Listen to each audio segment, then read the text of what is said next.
Welcome to Luca is a Billionaire, where the only thing I invest in is your answers. You start by verifying the device and backup. This prevents data loss. Once done, go straight to Settings and open the Privacy or Photos lock area. You need your existing passcode or biometric to authenticate because the system requires proof of ownership before letting you change protection. Make sure the phone is charged and connected to Wi-Fi if an update is needed.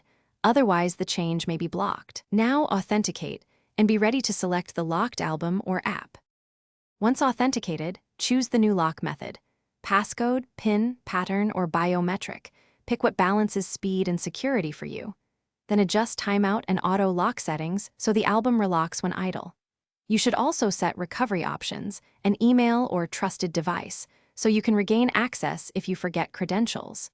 Make the change and immediately re-authenticate for each locked album or photos folder you want to update. This ensures the new protection applies consistently across content. To finish, test every locked album. Close the app and reopen to confirm it demands the new auth. If something goes wrong, use recovery options or restore from your recent backup. That's why you backed up earlier. Once done, reboot the device and test again to ensure settings persist. If an album still opens without the new lock, toggle the lock off and on for that album, then reapply. This often resolves sync or permission glitches quickly. Thanks for watching and please subscribe. It's the best investment you'll ever make.